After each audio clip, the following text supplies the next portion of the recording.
kembali di Persona, ruang temu para praktisi kesehatan mental. Sebuah program yang dipersembahkan oleh Ad Familia Indonesia TV yang mengajak sahabat AFI untuk bisa mengenal dan mengetahui lebih dekat nih ya tentang figur-figur dari tim AFI. Nah, di Persona kita akan bertemu dengan para praktisi kesehatan mental. Mereka adalah para psikolog di Ad Familia Indonesia yang akan kita ajak berbincang-bincang setiap hari Jumat minggu keempat. Kita akan banyak berbincang tidak hanya mengenai profesi dari para psikolog, tetapi juga mendengar dan mengenal sisi-sisi lain dari kehidupan para psikolog. Mau lebih mengenal lagi perjalanan mereka, bagaimana bisa sampai ke titik ini, menjawab panggilan kehidupan untuk melayani sesama. Sama seperti tujuan AFI berdiri, yaitu mengurangi penderitaan dan meningkatkan kualitas kehidupan, semangat yang sama yang juga dibawa oleh para figur-figur persona dan juga figur persona kita hari ini. Nah, figur persona kita hari ini adalah seorang anak kedua dari dua bersaudara. Saat ini berperan sebagai seorang istri, seorang calon ibu, dan juga seorang psikolog. Hobinya adalah jalan-jalan bersama dengan keluarga, dengan orang terdekat, menikmati keindahan alam, menyukai seni, menyukai gambar dan juga musik, senang memasak dan juga senang berolahraga.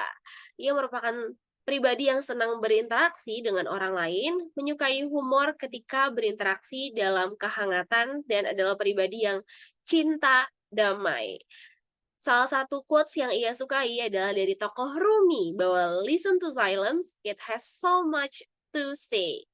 Wah, kita akan bersama-sama nih ya mengenal siapakah figur persona kita hari ini. Siapakah dia? Oke, ada psikolog Tita bersama dengan kita di sini. Selamat malam psikolog Tita. Selamat malam, Kak Putri. Selamat malam juga, sahabat Advam Indonesia, dimanapun kita berada. Wah, selamat malam. Tadi ternyata kalau kita bacakan, deskripsi singkatnya gitu ya, Ya, kita menemukan fakta-fakta terbaru nih ya dari psikolog Tita, adalah seorang yang senang jalan-jalan, cinta damai. Kayaknya kalau cinta damai sih kita udah bisa melihat ya, mungkin ada juga para sahabat yang sudah sering ketemu sama, psikolog Tita, sudah bisa menebak dan memang setuju bahwa psikolog Tita cinta damai, tapi tadi kita juga tahu kalau psikolog Tita tuh senang seni, senang olahraga, senang masak juga. Oke, biasanya masak apa nih psikolog Tita? Ada makanan masakan favorit mungkin di rumah? sebetulnya sih masaknya yang, praktis-praktis gitu ya, karena mungkin, sekarang sebagai seorang istri mau nggak mau juga, perlu gitu ya masak di rumah biar nggak kalau kadang kalau sering-sering jajan juga kadang bosen juga gitu ya, jadi biar Mhm. mix gitu. Tapi kalau untuk masak sih, yang sederhana gitu ya, kalau emang dari suami kan suka juga sayur gitu ya, entah, Mmm, bikin sop, bikin tumis, terus kemudian, suka nasi goreng juga gitu. wah. Jadi ya mungkin kalau yang susah-susah sesekali aja gitu ya Mhm untuk mhm mhm. kalau lagi liburan biar suami juga bisa, bantuin masak ya, karena masak tuh juga Betul. nggak ringan ya ternyata. Iya, betul. Begitu sudah Iya menikah, masak bersama tuh jadi hal yang romantis ya dibandingkan iya, candlelight dinner ya. betul betul. Jadi Betul ya, betul. enak aja gitu bisa sambil ngobrol juga ya Kak Putri ya kalau sambil masak. Iya. Wah, benar-benar nih ya, ini adalah sisi lain, berarti ternyata para sahabat di balik segala aktivitas dan kesibukannya tentu habis ini mungkin kita akan minta psikolog Tita buat cerita gitu ya tentang kesibukannya sehari-hari sekarang seperti apa, tapi yakin pasti psikolog Tita juga padat banget gitu ya kegiatan dan jadwalnya, tapi tetap masih nyempetin masak buat suami di rumah, apalagi kalau libur jadi momen-momen romantis quality time berdua gitu ya. Oke, Iya iya, ya kalau gitu betul. boleh nih sih kalau Tita, apa kabarnya? Karena tadi ada seorang calon ibu, berarti sekarang lagi ini ya, menanti kelahiran anggota baru di tengah-tengah keluarga, senang sekali. Oke, sehat?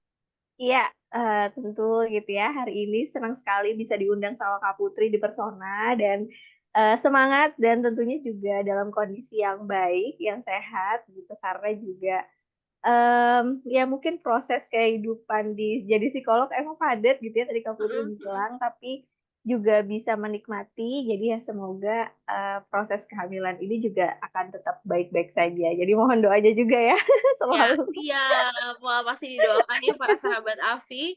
Jadi Iya, ini akan, menambah anggota baru juga, mungkin tidak hanya mhm. keluarga Kalita, tapi juga untuk keluarga besar Afi juga nih menambah anggota baru juga nih ya. Iya iya, Oke. betul, Nah, Kak. berarti psikolog kita boleh cerita mungkin tadi karena sudah di-disclaim juga bahwa jadi psikolog tuh lumayan padat gitu ya jadwalnya. Ini kesibukannya sehari-hari ngapain aja, gimana nih? Iya, Kak Putri. Iya mungkin, bulan-bulan ini lagi cukup padat karena kan sebenarnya kita juga punya banyak libur ya dari yang, libur Betul. lebaran gitu ya, Kak, gitu. Iya, Terus banyak long kemudian weekend ya sebenarnya. iya banyak long weekend, jadi mau nggak mau kayak kita ngejar di harinya itu tuh untuk dipadat-padatin supaya untuk mengejar target yang mungkin dari kemarin kita udah, awal tahun kita udah coba siapin gitu ya, tapi jadinya running-nya tuh kayaknya hampir berbarengan semua gitu ya, project-project. Selain kita, konseling yang reguler, tapi kan kita juga ada beberapa kerjasama ya FEM Indonesia gitu, banyak bekerja sama dengan lembaga, organisasi gitu yang terkait, sehingga akhirnya mungkin, cukup padat gitu ya, dalam mengerjakan, pekerjaan gitu ya sehari-harinya dari pagi kita misalnya online, terus, siang, terus sore, dan ini mungkin malam gitu ya kita ada lagi gitu ya supaya, Betul. jadi kegiatan dari Elfam Indonesia secara internalnya juga bisa terlaksana, tapi juga kerjasama dari, berbagai lembaga atau organisasinya juga bisa terlaksana nih, kurang lebih seperti itu Kak Putri. Berarti lagi ini ya, banyak yang berjalan secara berbarengan, karena kebetulan ya sahabat Betul. Afi mungkin ada beberapa yang juga sudah tahu, psikolog kita ini juga koordinator Afi Karuna ya, yang memang fokusnya bekerja sama dengan berbagai macam lembaga-lembaga. Jadi tadi tidak hanya konseling reguler, tapi juga berbagai kerjasama dengan para lembaga, itu juga berjalan. Jadi terbayang kayaknya gimana psikolog kita membagi diri gitu ya, antara konseling reguler, konseling individu tentunya, dan juga berbagai kerjasama dengan lembaga-lembaga karena pastinya butuh koordinasi, butuh, banyak ketemu orang sana sini gitu ya. Wah, nah Iya, nanti betul. kita akan menanyakan lebih lanjut, pasti tentu Iya. tapi juga mungkin bertanya-tanya, "Terus gimana dong cara menjaga kewarasan sebagai seorang psikolog?" Gitu ya. Apakah psikolog ketika bertemu di ruang konseling bersama para klien-klien yang membantu para klien sebenarnya merasa lebih baik, apakah kita juga bisa menolong diri kita sendiri untuk merasa lebih baik di saat kita juga lagi penuh, kita nanti akan ngobrol-ngobrol sama psikolog kita. Tapi kita mau berangkat dari awal atau mungkin agak flashback sedikit gitu ya, psikolog Mhm, iya. perjalanan bahwa kalau mungkin sekarang berarti psikolog kita, sudah berpraktik sebagai psikolog sudah berapa lama nih berarti? Aku lulus 2019, jadi mungkin udah Oke. hampir 5 tahun ya, Kak Putri. Wah, tidak terasa atau terasa banget nih? Iya, nggak kerasa sih, Kak, gitu. Karena mungkin agak kepotong sama, apa, karena kan kita berubah ya di tahun 2020, Covid, Hmm, pandemi gitu ya. Jadi iya iya, mungkin nggak berasanya karena ada bagian itu gitu, perubahan-perubahan itu, gitu. mmm, Itu yang mungkin jadinya, berasa juga nggak, "Oh, kayaknya cepet banget ya, ternyata udah 5 tahun," gitu iya prosesnya. iya. Wah, iya iya ya, ternyata sudah 5 tahun gitu ya, para Mhm mhm. sahabat, psikolog kita sudah berpraktek, tentu sudah bertemu dengan banyak orang, dengan banyak klien, dengan banyak hal. Tapi kita mau sedikit flashback nih, sebelum, eee, melalui 5 tahun sampai ke titik ini, kalau mungkin psikolog kita boleh berbagi dulu, kita mau tahu titik awalnya gimana sih ketika akhirnya memilih untuk menjadi seorang psikolog gitu ya, karena kita sama-sama tahu atau mungkin saya pribadi tuh suka bilang bahwa ketika kita pernah, menempuh pendidikan S1 psikologi, sebenarnya kita tuh nggak punya kewajiban untuk S2 psikologi atau untuk magister profesi psikologi itu nggak ada kewajiban, yang mana berarti itu pilihan. Nah, tapi gimana untuk proses perjalanannya sampai akhirnya mantap memilih jalan ini, mengambil saya suka sebutnya dengan menjemput tanggung jawab gitu ya, karena kan kita yang memilih nih, nggak ada yang sebenarnya mengharuskan. Perjalanannya gimana sih sampai dulu? Apakah ini sebenarnya dari perjalanan yang panjang, dalam arti, dulu sebenarnya bukan cita-citanya jadi psikolog atau sudah kepikiran tapi tentu ada naik turunnya atau seperti apa nih psikolog kita? Iya, baik baik. Jadi memang, ya karena mungkin remaja selalu bertanya, "Ya aku mau jadi apa sih? Apa yang aku inginkan?"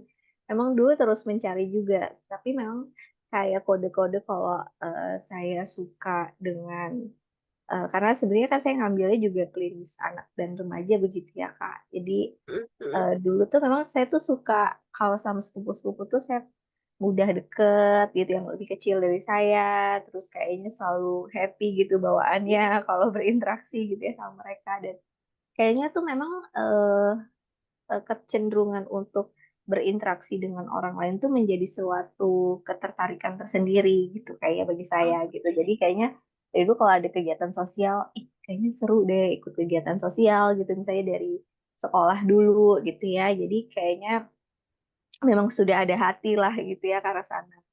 Cuman kadang tuh, bingung ya ketika SMA memang kan ngambil jurusannya tuh, IPA gitu ya. Jadi sebenarnya pengennya tuh lebih ke humanistik lah gitu mungkin ya, kalau jurusannya mungkin lebih ke psikologi gitu, terus kayaknya pengen ngambilnya psikolog anak nantinya, itu udah mulai kepikiran sebetulnya di SMA. Oke. Tapi juga kan ada ya namanya waktu itu bertanya-tanya juga gitu ya kepada saudara-saudara, "Baiknya apa ya?" Gitu, "Ya dokter juga bagus," gitu, terus kayak mikir, "Ya dokter kan juga berinteraksi juga sih ya," gitu Mhm kan mhm. sama orang gitu. Terus kayak mikir, "Iya dokter anak juga kayaknya oke nanti kalau spesialisnya ke sana," gitu. Jadi Mhm. kayaknya udah mulai mengerucut tuh gitu, Kak Putri. Jadi ke arah, ya udahlah, coba aja gitu. Karena waktu itu kan, eee, apa, kalau di negeri kan ada pilihan pertama, pilihan kedua gitu kan. Betul. Mhm Terus mhm. jadi yang passing grade yang tinggi yang pasti waktu itu adalah kedokteran dulu baru, psikologi gitu ya. Walaupun sebetulnya, awalnya psikologi dulu gitu yang aku pilih, tapi karena aku dengar-dengar jugalah gitu ya masukan-masukan, terus ya oke juga sih gitu ya, maksudnya tetap poin di mana aku bisa berinteraksi gitu ya dengan orang lain dan kemudian, bisa mengurangi penderitaan tuh tetap ada gitu ya di dalam 2 profesi tersebut gitu. Nah waktu itu akhirnya kan memang keterimanya di, pilihan kedua psikologi. Nah, tapi aku juga maksudnya dua-duanya aku senangin gitu ya, ya apalagi memang psikologi itu yang justru yang awal banget gitu untuk aku, pikirin gitu. Nah, itu yang mungkin awal mula tuh kenapa Oh, mulek akhirnya ya? aku terjun di, Wah, psikologi itu, Kak. iya, ini sebenarnya fakta baru berarti sebetulnya awalnya tetap ada pilihan kedokteran, kalau ternyata nggak ke Iya psikologi berarti ke kedokteran gitu ya, iya psikologi. betul, tapi Wah, rezekinya iya di ya, tapi emang psikologi itu berarti. kan deket banget ya, emang juga Iya biasa beberapa ada teman-teman yang pilih antara 2 itu tuh, karena kan satu sama-sama di bidang kesehatan lah ya gitu iya, ya, sama-sama betul. ada di bidang, interaksi sosialnya juga sama orangnya. Mhm, Biasanya kalau kita punya ketertarikan di 2 hal itu biasanya akan gandengan tuh kedokteran iya psikologi, dan ternyata iya, teman kita juga mengalami itu ya. betul betul, Kak Putri. Oke oke, tapi berarti tadi kan sebetulnya kebingungannya muncul di masa SMA gitu ya, Mhm. tapi sebetulnya mungkin sebelum SMA, ketika SMP atau SD atau mungkin ketika SMA tuh sempat ada terbersit, pilihan-pilihan atau mungkin ketertarikan lainnya nggak sih kita selain psikologi? Ya mungkin karena IPA jadi cukup banyak sebetulnya pilihan-pilihan yang ditawarkan juga gitu ya kalau ketika Mmm, kita mhm. ngobrol. Tapi memang lebih banyak yang, misalkan jurusan, teknik atau segala macam gitu ya. Walaupun sebetulnya emang dari hatiku tuh nggak sebesar ketika yang berinteraksi gitu ya sama orang lain gitu. Oke, Itu mhm. tuh yang aku rasa gitu. Jadi aku kayaknya memang bersyukur sih gitu. Akhirnya memang inilah gitu ya, sesuai dengan minat dan sesuai juga dengan, rezekinya gitu, kesempatan yang didapat Iya gitu yang iya, mungkin, betul betul. aku syukurilah gitu ya sampai sejauh ini. Iya, wah dan akhirnya sudah bisa sampai ke titik ini, ternyata memang kayaknya dorongan hatinya tuh, ini ya, lebih besar dan akhirnya dijawab gitu ya, dipenuhi oleh semesta yang ngasih kesempatannya juga, ngasih tempatnya juga. Nah, tapi ya pertanyaan yang mungkin para sahabat yang juga, adik-adik SMA atau mungkin sekarang lagi bingung-bingung mau pilih jurusan atau kayak, "Kayaknya mau pilih psikologi deh." Nah, ini pertanyaan berikutnya yang mungkin bisa kita simak ya. Kuliah psikologi itu kan tidak mudah. Sebenarnya kuliah-kuliah lain juga tentu tidak mudah, tapi kalau kita bicara Betul, difokuskan di psikologi juga kan punya kompleksitasnya tersendiri, punya kesusahannya sendiri, punya ya, bebannya sendiri, apalagi sampai ke, magister profesi. Pada saat itu, mmm, kita masih pakai kurikulumnya magister profesi ya. iya iya, Itu kan tidak mudah dengan segala tantangannya, dengan segala naik turunnya pasti gitu. pernah nggak sih seorang psikolog Tita itu ragu atau ketika udah di tengah jalan gitu ya, ketika udah menjalani psikologi, kenapa begini atau gimana caranya aku bisa, bertahan melampaui ini semua, ada nggak sih rasa-rasa itu gitu? Meskipun sesuatu yang kita suka kan tidak berarti akan selalu kita, eee, menikmati masa-masa sukanya gitu ya, ada duka-dukanya juga nih. Gimana tuh kalau Tita boleh cerita?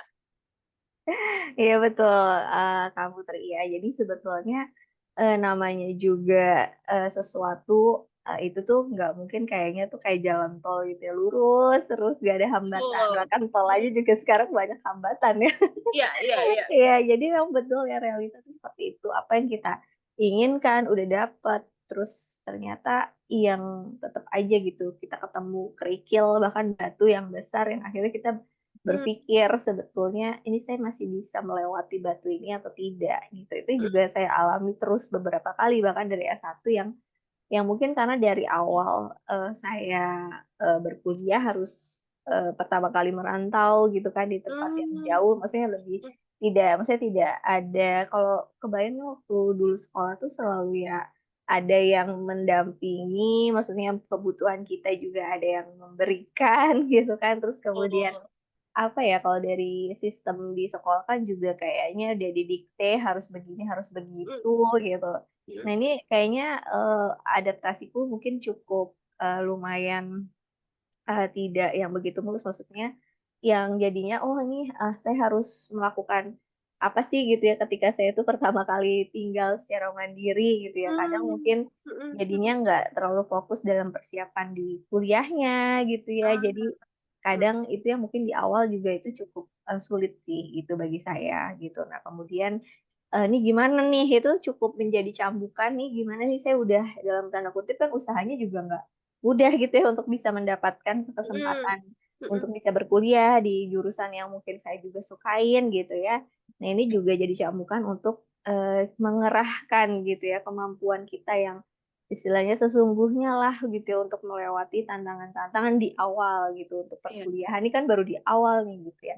Nah betul. memang akhirnya juga, cukup, memotivasi diri sih yang dulunya kan cukup banyak yang dapat motivasi itu dari eksternal, nah jadi akhirnya Mmm, mungkin mulai berubah gitu karena ini kan semua tanggung jawabku, ini keputusanku dan aku ingin memberikan yang terbaik juga nih untuk, kesempatan yang telah kuambil gitu. Itu mhm yang mungkin di awal, perkuliahan sempet inilah gitu ya, sempet bertanya-tanya juga karena, rasanya kok nggak mudah ya gitu. Nah kemudian sih ketika udah mulai muncul gitu ya perubahan di tahun kedua dan ketiga memang udah mulai menikmati dengan perkuliahan gitu ya dan tahu ternyata, wah ilmu psikologi itu ya memang banyak juga sih menemukan kesulitan tapi ketika kita menyelaminya tuh juga, bisa dirujuk ke diri kita sendiri juga, "Oh kita tuh punya mhm ini ya," gitu ya. mhm. Jadi bener-bener aspek-aspek psikologinya juga kita, refleksiin lah ke dalam diri kita tuh mungkin itu juga jadi motivasi sih untuk diri.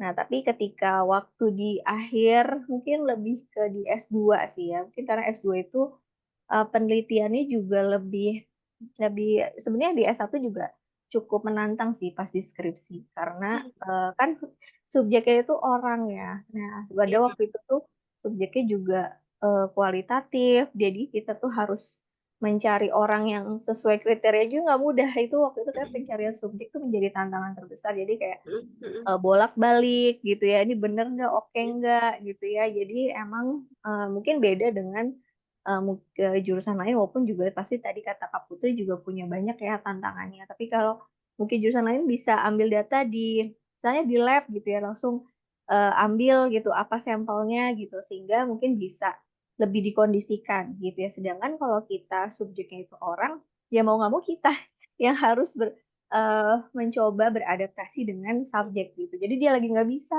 oh dia lagi bisanya nanti itu diundur lagi, segala macam, atau dianya kurang nyaman atau gimana, ya mau nggak mau gitu kan, kita yang harus mmm, lebih, fleksibel lah gitu kan iya untuk, iya, bisa memenuhi gitu, kenyamanan dari si subjek juga gitu. Nah itu, tantangan di penelitian yang di skripsi dan di tantangan penelitian yang di tesis pun, karena itu juga, orang gitu ya, anak gitu ya, yang dijadikan subjek penelitian itu juga nggak mudah untuk dapat anak yang sesuai dengan kriteria itu. Jadi harus bahkan ke sekolah-sekolah yang nggak tahu deh, mungkin bisa puluhan, banyak banget lah gitu sekolah yang dimasukin, dan itu juga kadang bisa diterima dengan cukup welcome dengan pihak sekolah, ada yang enggak gitu kan. Mhm Jadi ada pahit-pahitnya juga gitu ya, yang mhm kita rasain, dan misalnya udah dapat pun kita juga harus berkoordinasi juga gitu kan sama orang tuanya, belum tentu langsung bisa dapat izin segala macam, itu repot banget lah gitu. Jadi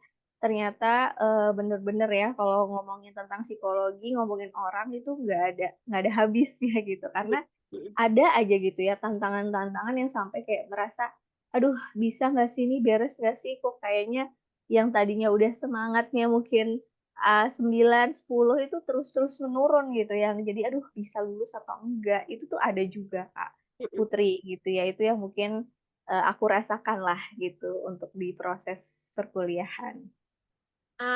Oke oke. Berarti emang itu ya, maksudnya dinamikanya tuh nggak mudah, adaptasinya kayaknya berkali-kali gitu ya, Kak. Tidak hanya di Oh, betul. awal-awal, tapi bahkan ketika ketemu sama klien, ketika ketemu sama subjek, ketika di skripsi, di tesis.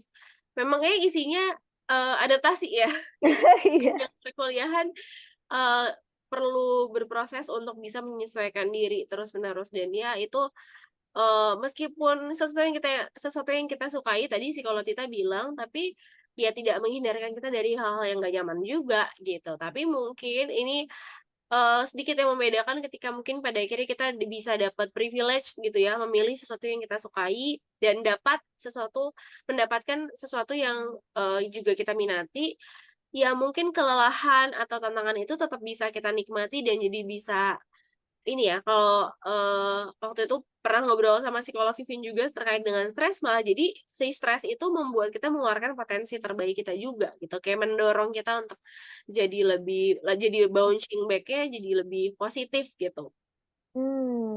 Oh, menarik menarik, Kak, Putri. Iya, jadi ternyata itu ya. Jadi teman-teman yang mungkin mau pilih, psikologi, para sahabat Afi, ataupun di luar psikologi, coba boleh sambil merenung-renungkan tadi kalau misalnya dari cerita psikolog Tita, meskipun melelahkan, menantang, tapi ketika kita benar-benar menyukai itu, kita memang dengan sadar memilih itu juga karena kemauan kita bisa lebih responsibel dan ya mencoba tetap mencari sisi-sisi baik lah ya dari hal-hal itu semua.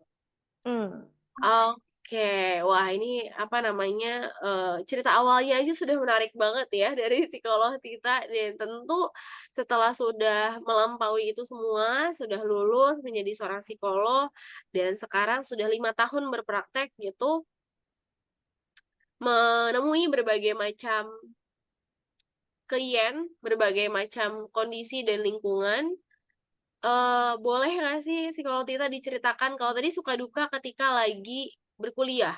Tapi tentu kan selepas dari situ tidak lepas dari suka duka yang lainnya juga, apalagi ketika berpraktek, biasanya ada banyak faktor-faktor yang kita juga, "Ah, ini kayaknya di kuliah nggak diajarin atau nggak ada," gitu ya.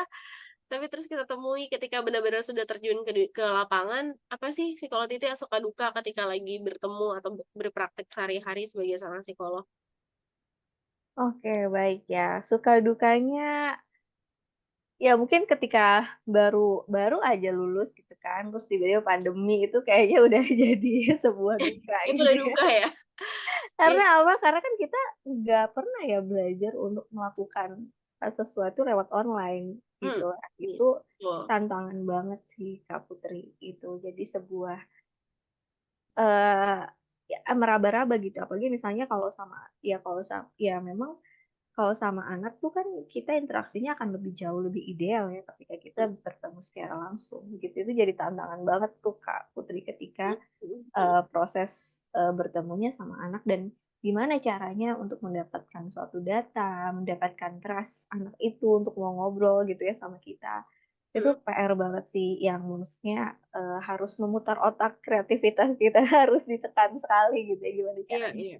Mhm, supaya tetap bisa dilaksanakan, dan itu secara online. Dan, memang akhirnya kita sebagai psikoterapi dan anak dan remaja memang juga akan mendapatkan klien dewasa, karena klien kita tuh nggak hanya anak gitu, orang tuanya pun juga akhirnya kan tetap kita harus dampingi gitu kan. iya iya.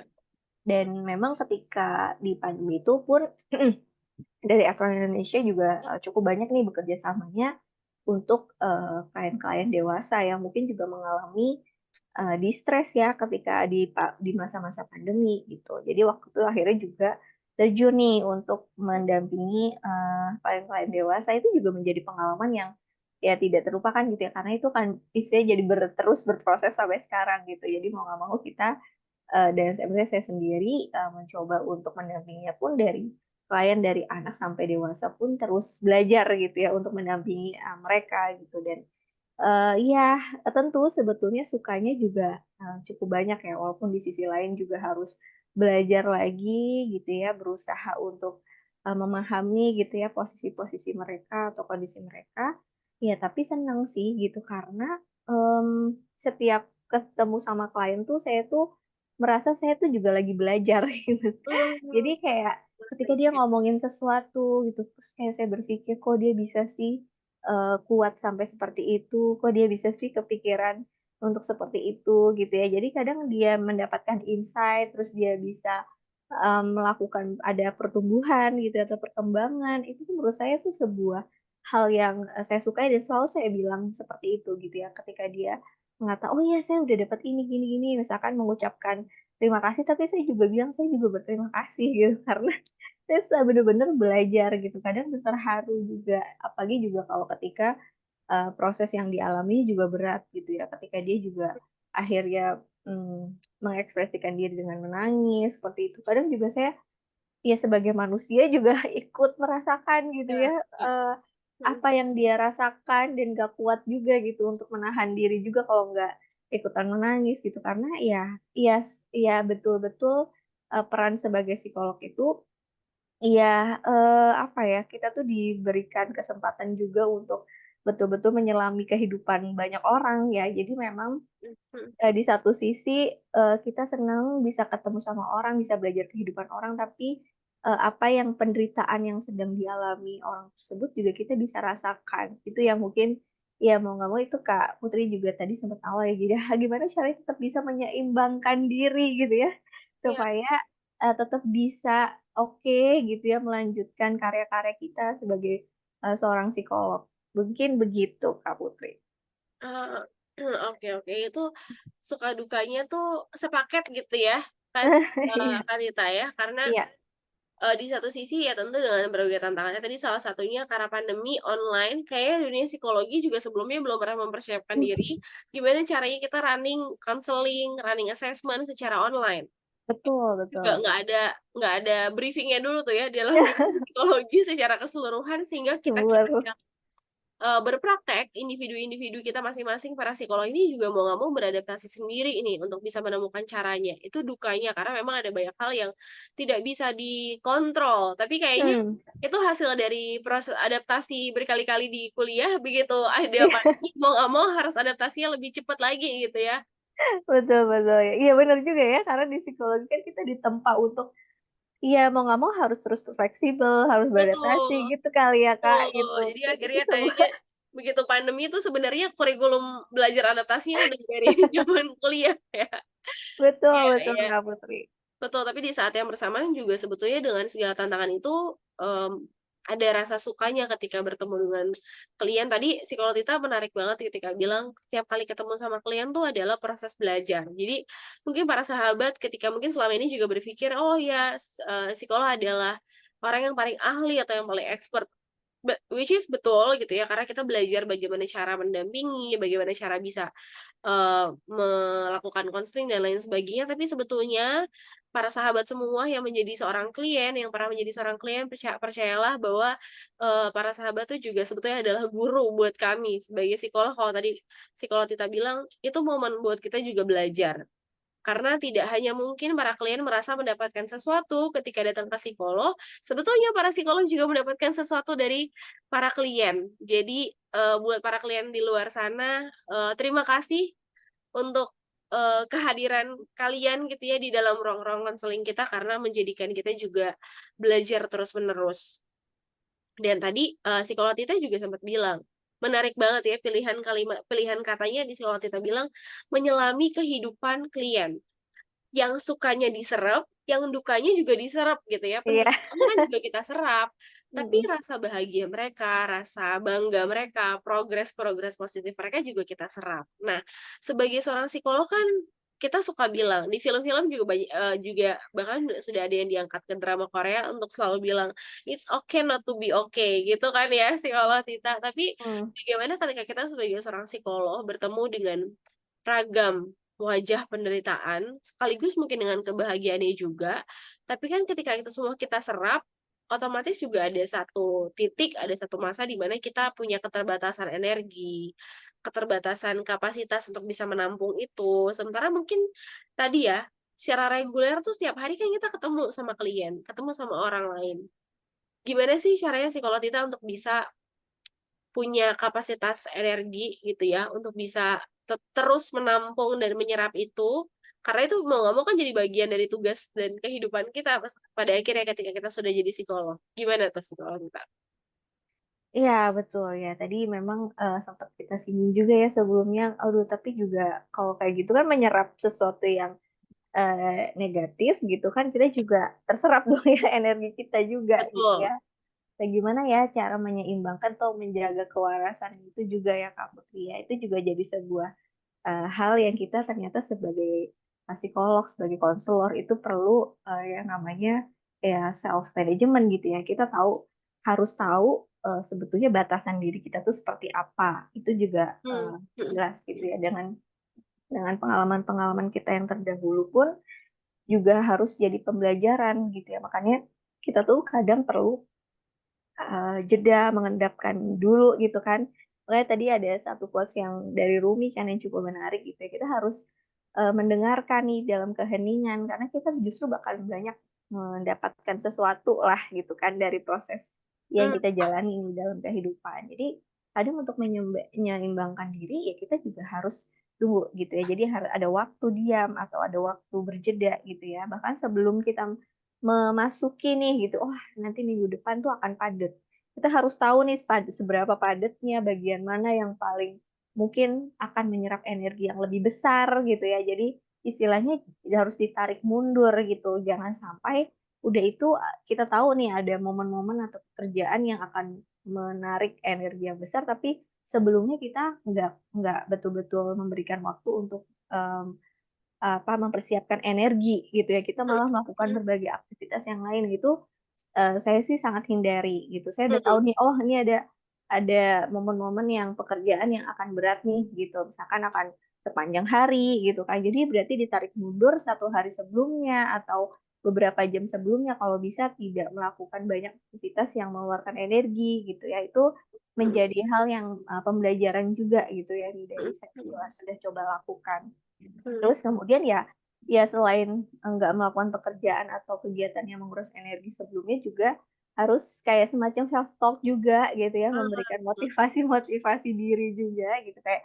"Oke saya bisa," gitu kan. Misalnya ada hal yang mungkin membingungkan saya coba cari tahu gitu supaya clear dulu gitu di mhm awal gitu kan. Itu juga jadi proses antisipasi begitu ya Kak mhm Putri, mhm supaya dalam tanda kutip ini kan energinya akan, diserap banyak ya, jangan sampai ada masalah-masalah yang seharusnya bisa diantisipasi dari awal itu tidak dilakukan, gitu.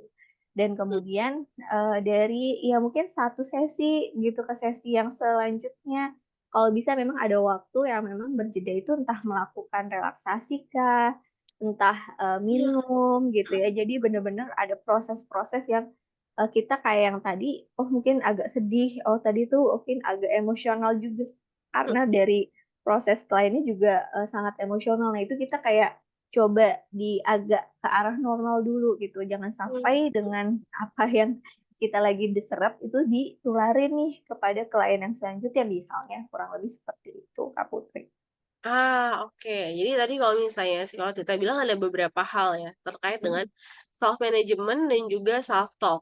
Dan, mhm, tadi psikolog Tita banyak mengingatkan untuk melakukan banyak-banyak antisipasi. Sebagai seorang psikolog tuh harus banyak antisipasi, sebenarnya tidak hanya untuk klien, tapi sebenarnya antisipasi diri pribadi ya, lebih ke nah, persiapan diri pribadi. Boleh nggak sih mhm tadi mungkin psikolog Tita udah sempet, spill gitu ya dikit-dikit kalau misalnya mungkin sebelum lanjut ke klien berikutnya, entah mungkin relaksasi, entah mungkin melakukan apa. Biasanya kalau psikolog itu sendiri ada pembeda nggak? Tadi kan psikolog kita sebutkan bahwa mungkin ada hal-hal yang kita udah tahu nih bakal berat nih di depan, ditarik mundur kita mesti ngapain, atau misalnya mau pergantian dari satu klien ke klien lainnya. Ada perbedaan antisipasi atau perbedaan, apa ya tuh, cara hal yang dilakukan ketika mempersiapkan hal yang besar, sama mau pergantian dari satu klien ke kliennya kan itu cepet ya, maksudnya kayak dalam waktu itu gitu. Ada perbedaannya nggak? Biasanya sih kalau kita ngelakuin apa tuh?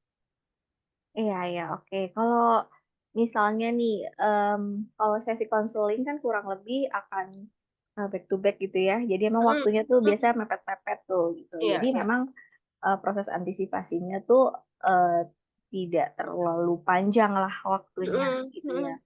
Nah, tapi kalau misalkan kita nih, oh kita akan menjadi, pemateri atau menjadi apa gitu yang memang persiapannya perlu lebih panjang gitu kan. Jadi makanya spare waktu yang kita berikan juga jangan terlalu mepet gitu. Mmm, Itu mhm kan yang mhm. membedakan sih pertama terkait dengan waktu gitu. Nah, tapi dengan waktu itu juga berarti gimana yang cara simple gitu kan. Jadi lebih ke tujuan dari kalau misalkan jeda untuk sesi konseling gimana caranya netralisir si emosi gitu kan. Ya udah lakukan apapun gitu ya secepat mungkin gitu, 5 menit, 10 menit, emang karena waktunya cuma sekian gitu kan proses antisipasinya. Nah, tapi kalau mungkin, spare waktunya panjang, ya kita sebetulnya memang mau sukanya, untuk bisa emosinya jadi lebih tenang, mau melakukan aktivitas atau hobi kan sebenarnya masih ada waktu gitu, Kak, Mmm, Putri. mhm. Jadi lebih akhirnya kita, membuat suatu aktivitas antisipasinya mungkin bisa lebih leluasa lah gitu. Jadi kalau Mhm misalnya mhm. kita mau akhirnya oke kita mau coba baca lagi nih aku merasa masih cukup kurang oke nih untuk bagian part-part ini gitu ya untuk Mhm misalkan jadi seseorang pemateri gitu ya, oh ya udah deh aku coba pelajari dan benar-benar menikmati juga prosesnya begitu. mhm. Mungkin itu Kak Putri bedanya. Ah, oke. Jadi tadi masalah waktu tuh cukup ini ya, cukup perlu dipertimbangkan gitu ya. Tapi Betul, kalau misalnya tadi kayak ke klien itu kan back to back ya Kak, cuma 5 iya, menit, 10 menit, atau bahkan mhm, kurang dari itu.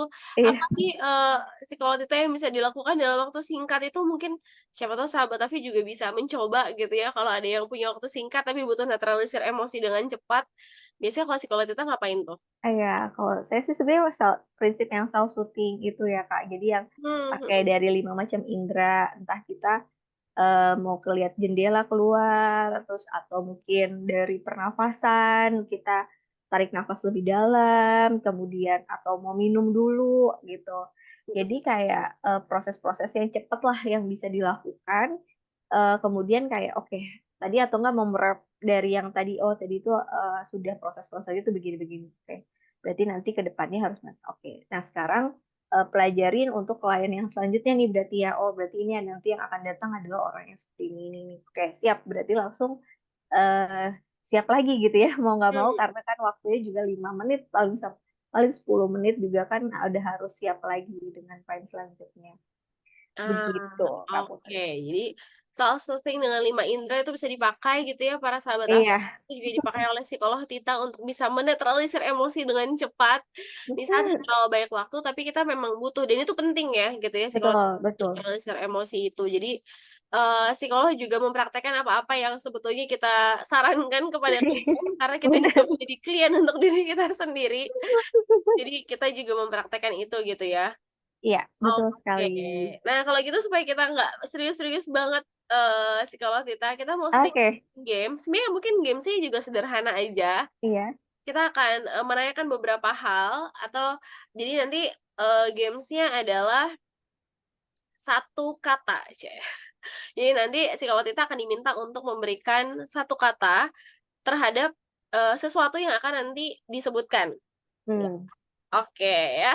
Jadi harus jawabnya cepat dan hanya satu kata. oke, Boleh maksimal toleransi 2 kata bolehlah. siap, oke, Oke, baik. 1 kata untuk diri sendiri, eee, berjuang, berjuang, oke. 1 kata untuk suami, pendengar, pendengar, oke. 1 kata untuk klien, hebat, hebat, oke. 1 kata untuk masa depan, semangat, semangat. 1 kata untuk Indonesia, Toleransi. Toleransi. Oke, ini pertanyaan terakhir tapi pertanyaan bonus. Eee, Iya. orang-orang banyak nggak tahu kalau psikolog Tita Oh, suka, bikin lelucon. suka bikin lelucon. Wah. Oh, karena tadi, di awal juga ya kalau Iya. misalnya dengerin Siti suka humor. Iya, Oke. tapi memang untuk orang-orang yang sudah cukup dekat. Biasanya kalau di awal-awal kan kelihatannya ya begitulah. Tapi Ya kalau dia ya, kenal, wah bisa ini ya ya. ketahuan lah ya Iya. agak, gokil gitu. Oke, berarti orang-orang kayak nggak tahu kalau si kalau Tita suka bikin lelucon.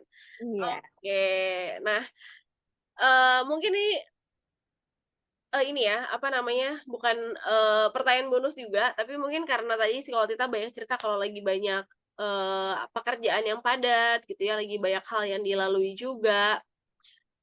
Kira-kira kalau punya kesempatan buat liburan, si kalau Tita kebayangnya pengen liburan ke mana sih? Aduh, jadi emang kalau saya kan tadi diperkenalkan juga suka jalan-jalannya ke alam yang ijo-ijo ya. Jadi Mhm, sebetulnya pengennya juga ke arah yang alam yang, hijau-hijau gitu. Jadi emang karena kan dengan kepadatan kita gitu ya, terus kayaknya kalau hidup di perkotaan tuh kayak itu sesuatu yang sangat berharga gitu ya, dapat mhm mhm. pemandangan, dapat udara yang segar, dapat aduh kayak suara yang kayak kicauan burung, gemericik air, itu kayaknya tuh bener-bener sebuah yang oke banget lah gitu kan untuk Mmm, dikunjungi supaya bisa lebih ya kalau, rileks kayak kita lakukan kan cuman sedikit-sedikit ya, tapi kayaknya kalau bener-bener healing yang di tempat alam yang betul-betul menyegarkan tuh kayaknya menyenangkan. menyenangkan. Udah ada wishlist-nya kah sih kalau Tita kira-kira ke mana yang spesifik? Iya, sebetulnya sih kalau yang, tempat itu kan sebenarnya masih bisa misalnya di daerah Pulau Jawa gitu kan. Nah, Mhm kayak mhm. di Jawa Barat kan juga banyak ya daerah-daerah, tempat yang, seperti itu gitu ya. Iya Ya kalau iya. bisa yang deket-deket dulu gitu ya, karena juga pasti waktunya juga ngaturnya juga tidak mudah, Susah itu ya? aja sih. Oke Outre oke. iya. Semoga dapat kesempatan untuk berlibur sejenak, apalagi Mhm nanti mau menambah anggota baru, jadi semoga bisa punya kesempatan quality time bertiga sambil refreshing gitu ya. Amin Oke, amin. nah mungkin, kalau misalnya kita kembali ke pembicaraan dan pengalaman, psikolog Tita dalam dunia profesional gitu ya, boleh Mhm. nggak sih diceritakan mungkin ada pengalaman proses bersama dengan klien yang paling berkesan, tapi, Mmm, ya meninggalkan bekas gitu lah ya, cukup, cukup mendalam untuk psikolog Tita, dan oke. seperti apa tuh? Mhm Mhm. Ya sebetulnya kalau dari klien ya sebenarnya pasti banyak juga pasti yang berkesan, tapi kalau dari klien anak tuh kadang ya kita tahu ya, aduh mungkin ini aja sih yang karena paling diingat sih sebetulnya kayaknya dari yang tahun-tahun lalu juga ada gitu ya, cukup banyak. mhm mhm. Kalau yang baru-baru ini tuh misalnya klien yang kita lagi asesmen gitu, kayaknya kamu tuh juga tahu tuh ya, Mhm yang mhm. kemarin-kemarin kita juga baru asesmen ke anak, ke panti asuhan gitu kan. Itu bener-bener super, ya gimana ya, mungkin karena mereka juga senang ada orang lain, jadi pengennya mungkin dalam tanda kutip "diperhatikan" segala macam, jadi untuk kita kasih aturan tuh jadi ya dilanggar kayak gitu kan. Mhm mhm mhm. Padahal kan kita udah, aduh ini kalau misalnya begini terus kan jadinya nggak akan oke ke teman-teman yang lain. Jadi Mhm yang mhm. awalnya kita kayak, ya sisi ibu peri lah gitu kan. Iya iya. Terus lama-lama ini nggak bisa nih terlalu diginiin, nggak didengerin juga gitu kan. Jadi mau harus agak lebih, keras gitu ya, maksudnya dengan suara yang lebih tegas gitu kan, supaya dia tahu kalau ini tuh sebuah aturan gitu kan. Jadi memang kadang, "Duh ini anak ini ya jadi takut nggak ya?" Gitu ya sama, Mhm. saya gitu. Itu saya agak kepikiran gitu. Tapi pas udah beres, sebetulnya maksudnya, bukannya marah sih ke mereka gitu, tapi ingin tetep aja kalau mereka ini ada aturan nih tegas ya gitu, Iya. jangan Mhm jangan dilanggar ya gitu kan. mhm. Tapi tetap sebenarnya sayang gitu karena sebenarnya juga, lucu aja gitu sebetulnya perilaku-perilaku, Iya iya. mereka gitu kan. Nah pas udah di ujung, di akhir gitu, udah mau beres kan waktu itu disuruh buat lingkaran, terus akhirnya dia menyamperin terus kayak minta digandeng gitu kan. Oh jadi ternyata Mmm. dia nggak marah ya maksudnya, walaupun Konfirmasi emang ya, dia mengkonfirmasi. iya, terus tapi emang mereka tetap cute gitu sih. Itu yang mungkin kayaknya kalau sama klien anak tuh selalu tidak terprediksi. Yang dulu juga kayak gitu tuh misalnya lagi ke sekolah dia lagi kita asesmen juga di sekolah, terus kemudian anak itu ya nggak bisa diem gitu ya karena emang terdiagnosa, dia hyperactivity gitu ya. Terus kemudian, ya melakukan banyak drama dan kita mau nggak mau ya juga harus lebih banyak memperhatikan dia, terus ujungnya tiba-tiba dia, melakukan pelukan yang kayak gitu-gitu sih. Jadi sebenarnya hal-hal yang simpel, tapi menurut saya berkesan gitu ya bagi saya walaupun memang namanya anak juga kan ya pasti tantangannya besar lah ya gitu untuk Iya, mendampingi klien-klien anak tuh, selalu deh kayaknya ada aja lah tingkah laku mereka. Tapi romantisnya mereka gitu ya, yang bener-bener ketulusannya mereka itu selalu menjadi obat penguat sih gitu ya bagi saya. Itu yang mungkin kalau untuk klien anak-anak. Terus kalau klien dewasa gitu ya, sebetulnya yang paling berkesan tuh dia nggak ngomong yang gimana-gimana, cuman sempet nanya, "Sebetulnya tujuan konseling boleh nggak sih kita tuh, udah baik terus buruk lagi?" Itu sih sebuah pertanyaan yang oke. yang menurut saya juga jadi, iya juga ya, kan kemarin udah lebih baik, terus kan dia jadi turun tuh berarti gagal ya konselingnya gitu kan, dia kayak Heeh gitu. heeh Justru heeh. nanya gitu gitu, terus yang, ya bahwa ya kan namanya kesehatan mental itu kan kita juga tahu ya nggak bisa kita tuh bilang itu udah pasti kalau udah oke, itu akan oke terus gitu Mhm kan. Nah itu yang mungkin mereka harus pahami gitu, untuk proses konseling pun juga nggak jadi masalah dan akhirnya dia mengetahui, oh oke mungkin awalnya dia menargetkan, ya saya harus baik, berarti kalau udah baik harus baik terus. Kan itu kan juga jadinya kasihan di dia gitu ketika dia juga sebetulnya lagi ada peristiwa baru dan dia lagi nggak baik-baik aja tuh jadi kayak mungkin takutnya dia merasa bersalah bahwa konselingnya jadi gagal. Itu yang mungkin, mhm. proses itu sih yang menurut saya tuh paling berkesan itu. Jadi mungkin juga jadi hal yang, eee, apa ya, membuat saya tuh mengingatkan bahwa enggak gitu ya, proses konseling itu bukan hanya karena dia tuh lagi baik-baik aja atau nggak baik-baik aja gitu, tapi bagaimana Mmm, dia, bertumbuh terus nih kemampuannya ketika ada masalah baru, dia udah tahu nih aku harus bagaimana gitu ya, itu sebetulnya mhm. lebih ke situnya gitu, itu yang Ya, menurut saya tuh jadi sebuah pembelajaran sih, makanya saya tuh bilang kalau saya tuh juga justru terus belajar gitu ya dari apa yang sebetulnya mereka tuh lagi sampaikan gitu, itu Kak. iya iya. Wah, ini menarik sekali ya, itu keajaiban-keajaibannya ketika bertemu dengan klien tuh ada banyak Mmm, ragam dan hal yang kita iya, temukan, bahkan iya nggak jarang juga kemudian juga kita jadi terusik gitu ya sebagai seorang psikolog dan malah jadi, oh iya ya jadi ada pemikiran baru lagi ya, jadi ada hal baru lagi dan tadi proses belajarnya jadi terus-menerus. Nah ini mungkin berkaitan nih ya, psikolog Tita, kalau misalnya biasanya di Persona tuh kita selalu punya ada pertanyaan estafet dari psikolog sebelumnya ke psikolog berikutnya. Nah mungkin oke. ini psikolog Tita, diberikan pertanyaan sama psikolog sebelumnya adalah psikolog Siska. Karena tadi psikolog kita udah banyak bahas soal dinamika bersama dengan klien, pertanyaannya adalah apa hal menarik yang pernah disampaikan oleh klien kepada psikolog Tita? Ada nggak? Mungkin tadi tadi juga sebenarnya satu hal yang menarik Sebetulnya iya, sebetulnya iya tadi ya Kak. iya iya iya. Mungkin ada lagi selain itu hal menarik yang, paling menarik yang pernah didengar sama psikolog Tita? Oke. Iya kalau yang sebetulnya kalau menarik itu yang tadi ya, perilaku yang anak-anak tadi gitu ya, atau Iya enggak iya. pertanyaan tadi gitu, itu Mhm menurut saya juga jadi menarik gitu. Tapi ketika dia bilang, oh saya jadi ya maksudnya insight mereka itu menjadi hal yang menarik sih ketika mereka bilang, mhm mhm. "Oh iya ya, ternyata masalah saya tuh, saya jadi lebih tahu gitu, ternyata masalah saya ketika kita mengobrol, dipetakan gitu ya, itu menjadi sebuah yang lebih jelas lah gitu ya bagi mereka." Nah itu sebetulnya hal yang paling menarik sih gitu ya, mungkin yang baru-baru ini juga, yang mungkin mereka merasa, "Oh saya tuh, masalah saya tuh ruwet banget," gitu ya, Mhm mhm. "saya kayak nggak tahu ini tuh kenapa," gitu, tapi ketika kita ngobrol, dia dapat insight-insight, terus jadi lebih jelas kan gitu ya, "Oh Ya. ternyata begitu ya," gitu. Jadi kayak apa ya, menemukan sesuatu yang sebetulnya nggak baru gitu, tapi Mhm mungkin mhm. nggak karena kan kita sebagai psikolog kan sebenarnya sebagai jembatan juga ya, jembatan Iya. bagi, dia ke interaksi ke luar sama interaksi dia ke diri dia sendiri gitu ya.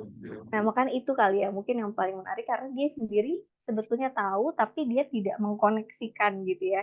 Mhm. Jadi akhirnya itulah yang mungkin iya juga gitu ya, ketika saya juga, terus berbicara atau mengobrol tuh juga jadi mengetahui, oh begitu ya manusia tuh bener-bener sangat kompleks, sesuatu yang, ini tuh bisa saja sangat berhubungan dengan yang ini gitu ya, itu yang mungkin, yang paling menarik lah gitu ya bagi saya. Oke oke, kebayang. Ternyata banyak sebenarnya yang menarik yang sudah psikolog kita temui ya. Tadi yang kita ngobrolin udah dari 3 hal tuh ya, pengalaman Iya anak, pertanyaan iya, yang cukup, mengusik gitu ya soal apakah mhm, lebih baik bisa buruk lagi, sekaligus juga iya, melihat bahwa ya manusia dan masalahnya tuh kompleks banget, mereka jadi lebih betul, mudah untuk menemukan masalahnya ketika kita hadir sebagai jembatan dan sebenarnya menemani ya, mendampingi mhm untuk mhm, bisa melihat situasi tersebut. betul betul. Oke, wah ini apa namanya, dapat banyak banget insight juga nih ya dari ngobrol-ngobrol kita bersama psikolog kita hari ini. Nah mungkin, untuk pertanyaan-pertanyaan menutup, kita mau bertanya sama psikolog kita terkait makna pekerjaan ini sendiri untuk psikolog kita secara pribadi tuh apa sih? Oke. Iya, karena sebetulnya di dalam diri saya itu ada kebutuhan untuk, bersosial gitu ya, Mmm, maksudnya menjalin interaksi dengan orang lain, kemudian, mengurangi, penderitaan gitu ya, dan saya juga orang yang suka belajar gitu ketika ada hal yang baru tuh kayak pengen tahu gitu, belajar tuh kepada orang lain juga gitu ya. Jadi makna pekerjaan itu sebetulnya tidak hanya misalkan, ya sudah misal mencari uang tuh tidak gitu, tapi bener-bener, karena ini menjadi hidup saya tuh menjadi lebih bermakna gitu, karena kayak sebuah panggilan hidup saya gitu. Karena ketika saya mhm. tidak melakukan pekerjaan itu rasanya ada sesuatu yang kosong gitu, ada sesuatu yang kok saya jadi nggak mengikuti, jalan yang sebetulnya sudah saya diberikan kepada semesta itu untuk saya lalui gitu. Itu yang jadinya saya merasa, tentu pekerjaan ini bermakna sangat dalam lah bagi kehidupan saya gitu ya. Mmm. Jadi sebuah, suka duka itu, sebuah, pengalaman-pengalaman itu sesuatu yang mungkin menjadi motivasi untuk saya bisa terus, semangat gitu ya di dalam menjalani kehidupan saya. Mungkin itu Kak Putri. Oke oke. Jadi, maknanya dalam sekali, tidak hanya tadi kalau kita bilang tidak hanya untuk bekerja mencari uang, tapi sebenarnya membuat hidup ini jadi lebih bermakna. Diri psikolog kita sendiri jadi lebih bermakna. Seakan-akan ya membuat hidup ini jadi lebih hidup gitu ya, karena Mhm, yang dikerjakan tuh memang berarti, kita tahu betul kenapa mengerjakan ini dan memang kayaknya jadi berasa diisi terus gitu ya setiap hari tadi, karena psikolog kita bilang ada hal yang, terus-menerus dipelajari gitu ya, ketemu sama orang-orang, bisa saling memberi gitu ya. Mungkin kita memberikan telinga kita sebagai psikolog untuk klien, tapi sebetulnya klien juga memberi tadi, pembelajaran-pembelajaran. Jadi, hidup ini soal memberi dan membuat pekerjaan ini jadi bermakna secara pribadi nih buat psikolog kita, keren banget. Oke, nah mungkin terakhir untuk benar-benar menutup, ada 2 pertanyaan terakhir, tapi kita dengan pertanyaan pertama dulu adalah pesan-pesan dari psikolog kita untuk para sahabat Afi yang mungkin lagi berjuang dengan, kesehatan mental dan, eee, problem-problems-nya gitu ya, psikolog kita mungkin akan memberikan pesan-pesan apa nih? Silakan. oke Kak Putri. Ya sebetulnya yang saya juga, pelajari lah gitu ya dari, klien-klien saya dan misalnya klien yang saya temui, memang untuk bercerita, kemudian bisa menemukan orang yang dipercaya itu memang nggak mudah gitu ya Kak Putri, dan kita juga tahu penderitaan yang salah satu terbesar bukan hanya, kelaparan tapi justru kesepian gitu ya, karena Mhm mhm. apa, keputusasaan itu karena juga kita merasa tidak ada jalan, tidak ada yang mendukung, tidak ada yang mau mendengarkan gitu ya, Kak. Dan kita tuh, berharap sekali gitu ya untuk teman-teman di luar sana, sahabat Afi, yang memang lagi merasakan hidup itu kok lagi grafiknya tuh titik yang terendah lah gitu ya, terbawah gitu, bahwa kita juga tahu, penderitaan dan masalah itu tidak bisa kita lepaskan gitu ya, karena memang itu adalah satu hal yang perlu kita hadapi gitu ya di dalam kehidupan ini, karena memang mereka juga sebagai guru untuk terus meningkatkan kapasitas, meningkatkan kemampuan kita juga sebetulnya ya, gitu. Mhm. Jadi, percayalah gitu ya, akan selalu ada cahaya, akan selalu ada harapan, gitu ya, dengan kita juga, mau membuka diri kita, misalkan dengan mencari pertolongan, itu tidak apa, gitu ya. Karena psikolog pun juga tidak terlepas gitu ya dari penderitaan, dari ketakutan karena kita nggak bisa menyelesaikan masalah, tapi kita juga percaya bahwa di setiap diri kita tuh ada kemampuan yang, mungkin itu kita tidak sadari, tapi dengan kita terbuka, kita, mau untuk mendapatkan misalkan orang-orang secara, mungkin secara profesional gitu ya, kita bisa bercerita pada psikolog atau konselor, silahkan gitu ya, karena, eee, teman-teman atau sahabat aku itu tidak sendirian. Kita sama-sama berjuang untuk menghadapi tantangan-tantangan kehidupan. Mungkin itu aja, Kak Putri. Wah, terima kasih psikolog Tita untuk pesan-pesannya. Sahabat Afi dapat pesan dari psikolog Tita gitu ya. Percayalah tadi pesan yang indah, percayalah bahwa setiap dari kita punya kemampuan ya sebetulnya untuk bisa menghadapi situasi atau permasalahan yang lagi kita hadapi. Oke, nah ini penutup untuk memberikan oleh-oleh gitu ya dari Persona untuk figur berikutnya di Persona bulan depan. Mungkin Nah, kalau kita boleh kasih satu pertanyaan estafet untuk figur Persona di bulan depan. Apa nih? Apapun pertanyaannya. oke, iya karena psikolog juga manusia gitu ya, pengen juga jangan terlalu serius-serius banget, terus Betul. ya saya juga, ya sebetulnya ada sisi-sisi saya yang kita tuh sukanya ya udahlah yang humor aja, yang lucu aja. Nah, Mhm. boleh nggak sih ceritain salah satu pengalaman kehidupan, dari rekan nih atau psikolog nanti ya gitu ya, yang dalam kehidupan itu ada hal yang lucu gitu ya terjadi atau mungkin kekonyolan yang kita lakukan gitu ya, boleh dong gitu ya Oke. di-sharing-kan gitu. Wah, Jadi menarik ini ya. Aduh, jadi mungkin pengen aja tahu psikolog nggak ceritanya. lepas ya dari hal-hal yang seperti Betul. itu juga yang Karena datang psikolog dari juga psikolog. manusia ya. Iya, Kalau kita pun juga dulu ada ada lagu rocker juga manusia, sekarang psikolog juga manusia. benar Jadi, benar benar benar. Boleh boleh dikasih tahu thank you sisi-sisi itu ya. psikolog Tita. Pertanyaannya adalah cerita ini ya, konyol atau cerita yang menarik, yang humoris lah ya, satu hal Heeh, pernah iya. dialami oleh, psikolog kita, figur kita di bulan depan. Oke, kalau gitu sahabat Afi tetap saksikan Persona. Terima kasih psikolog Tita untuk waktunya, untuk cerita, untuk kisah dan sharing-nya. Jadi mengenal lebih dekat dan lebih kenal sama, psikolog Tita, para sahabat juga mungkin jadi lebih tahu nih ya sisi-sisi lain dari psikolog Tita. Semoga dapat waktu liburan untuk bisa refreshing, kita doakan. Dan untuk para sahabat yang tadi psikolog kita juga memberikan pesan, kalau memang mungkin lagi menghadapi sesuatu dan butuh untuk membuka diri, welcome, silakan untuk membuka diri entah pada orang-orang yang bisa dipercaya, yang merasa aman dan nyaman. Kalaupun itu adalah bantuan dari profesional, welcome sekali. Mungkin ada beberapa yang juga sudah pernah kenal dengan psikolog Tita, tapi juga mungkin dari para sahabat ada yang, oh baru mau mencoba nih ya, boleh banget psikolog Tita hadir di sahabat keluarga atau Sisaga di @famila Indonesia, yang juga bisa melayani setiap sahabat-sahabat. Bersedia untuk belajar bersama-sama dan bertumbuh bersama-sama di ruang-ruang konseling. Oke, kalau gitu saya dan psikolog Tita pamit undur diri. Terima kasih sahabat Afi. Kita akan kembali lagi ke Persona bulan depan, karena Persona kenal lebih, lebih kenal. Sampai jumpa, selamat malam, selamat Malam mencintai semua. dan selamat berkarya. Dah.